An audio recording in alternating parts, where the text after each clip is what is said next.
Hello, welcome to my channel. Today we're going to be looking at the 10 most overpaid players in the Premier League. Now, footballers are swimming in money, and most of them deserve that money they are getting. But there tends to be a few players that are somehow get paid way more than they actually deserve. Here is a list of my top 10 players who are on ridiculous contracts. At number 10, we have Thiago at Liverpool, who is earning 200k a week. Now, I've put Thiago on this list because at 200k, he earns the same amount as Mohamed Salah, Liverpool's best player, and he is only just behind Van Dijk, who's on 250k a week, making Thiago the second highest paid player in Liverpool. While Thiago is a class player and he's got all the medals he's won in his career, I don't think he's really made his mark on that Liverpool team like he was expected to. I don't even think he's the best centre mid or the second best centre mid in that Liverpool team, because Henderson and Fabinho are ahead of him and they get paid less than him. His first season at Liverpool, he was injured a lot. He played 24 games, scoring 1 goal. He looks good whenever he does play, but I think he should be dominating the Liverpool team more and really assert himself in the Premier League to be that Spanish playmaker that we all thought he was. At number 9, we have Fabio Silva at Wolves for 80k a week. Now, Silva was a wonder kid on the Football Manager games, but unless Wolves only listen to Football Manager, they really should not have paid £35 million for an 18-year-old who had only played 12 senior matches and scored 1 goal. Now, I understand Wolves are run by Portuguese people and Jorge Mendes, Ronaldo's agent, who makes most of Wolves' transfers, convinced Wolves buy Silva, who's also his client, and sign him to a 5-year contract for 80k a week. Now, he's only started 11 games in his first season and he scored 4 goals.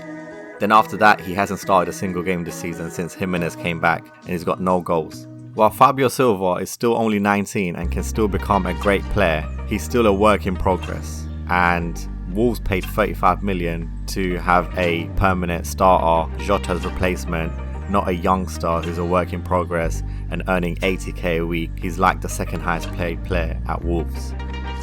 At number 8, we have Theo Walcott at Southampton for 70k a week. Theo Walcott spent 10 years at Arsenal waiting to reach his full potential, but he never did.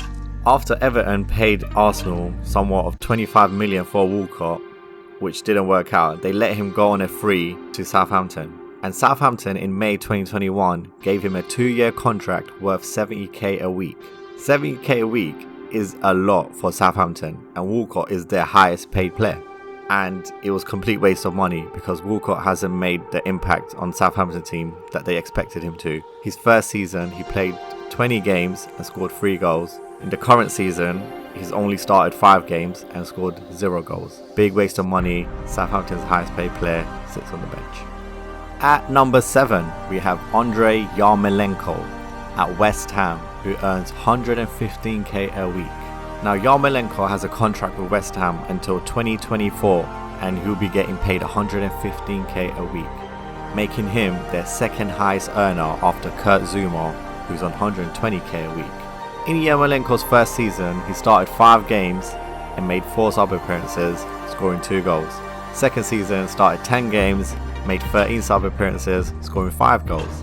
Third season, only 1 start and 14 sub appearances with no goals. And this season, 0 starts and 11 sub appearances. It seems like all of his sub appearances are also around the 80th minute, 85th minute. And the Hammers fans don't like him. He's a big waste of money and they can't wait to get him off their books. But I don't know how they're going to do that because they have him till 2024. At number 6, we have Jack Grealish at Man City for 300k a week. Well, speaking of money burners, Man City are one of them. But they are a very well-run club and they normally do good businesses when it comes to transfers.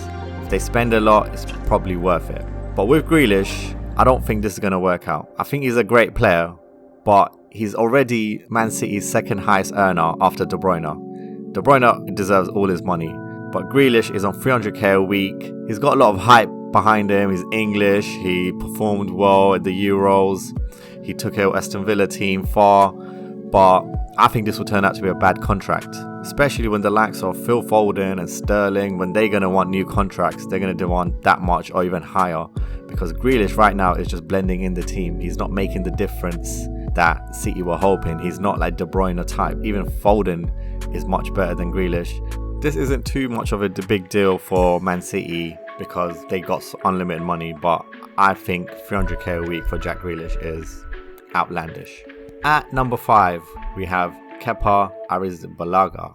Now, Chelsea player Kepa Arrizabalaga, they signed him for £72 million in one of the worst transfers in history. After flopping last season, Kepa only played 7 matches.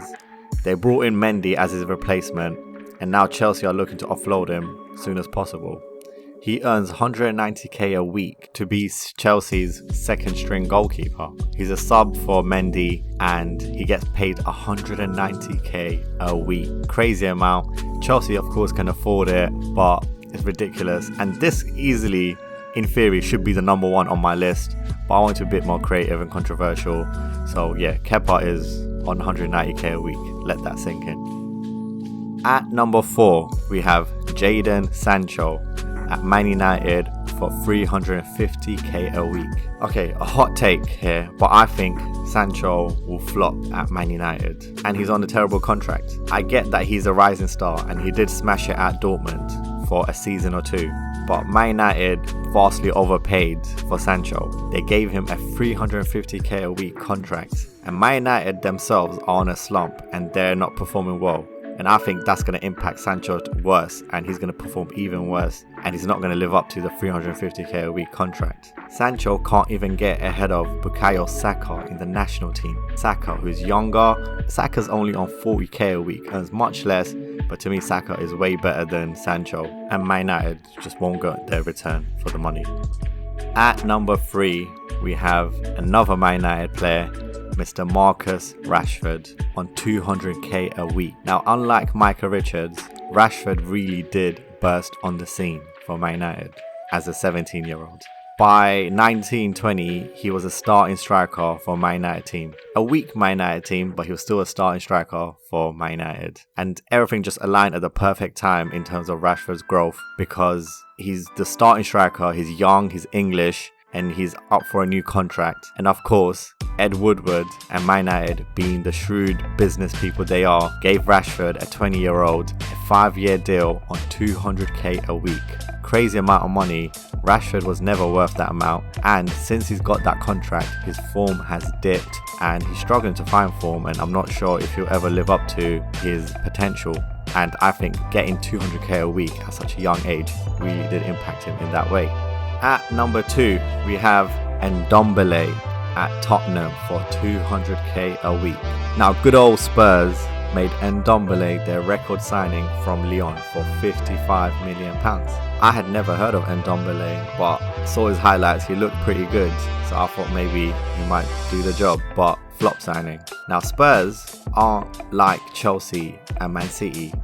They're not that kind of money burners. They don't just give out big contracts like that and big transfer fees. So if they do pay that much, they better get that person to perform. And Ndombele just has not lived up to the expectation. The transfer fee was way too high, and the wages they give him is 200k a week. He is Tottenham's joint highest paid player alongside Mr. Harry Kane. Now, Kane is arguably underpaid on 200k a week, but Ndombele earning the same amount as your talisman is a disgrace. Ndombele, since started playing, hasn't performed. He puts in subpar performances, and Spurs are already looking to offload him off their roster. His first season, he started 12 games, scored 2 goals. Second season, he played 28 games, scored 3 goals. And current season, he's only played 6 games with 1 goal. He's a vastly overpaid player, and he just looks lost in the Premier League. He does not suit Premier League style at all, hasn't got the physicalness, hasn't got the creativity. Tottenham are looking to sell him as soon as possible. So that was my number 2. And at number 1, we have Mr. Timo Werner at Chelsea, who earns 272k a week. Werner built his name in Leipzig, where in 4 seasons he scored 95 goals in just 159 games. He was known for his clinical finishing, his blazing speed, and many of the top European teams wanted him, including Liverpool. But Chelsea managed to secure his signature and they signed him for £47.5 million, which at the time looked like a decent amount to pay for a striker. But they gave him a 5-year contract on an eye-watering £272,000 per week. Now, was Werner going to live up to the expectation? No, he would do the opposite. He would go on to become a meme in the Premier League for Chelsea. He would miss sitters, easy chances, open goals. He even kicked a corner post by accident. And his confidence just went down from there. In his first season, he only scored 6 goals in 35 matches. He really should have had 26 goals if he knew how to finish.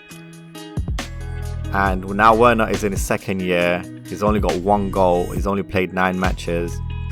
Now they signed Lukaku. Werner's not a guaranteed striker anymore, and he just sits on the bench and gets paid £272,000 a week, which he'll be getting for the next 4 years.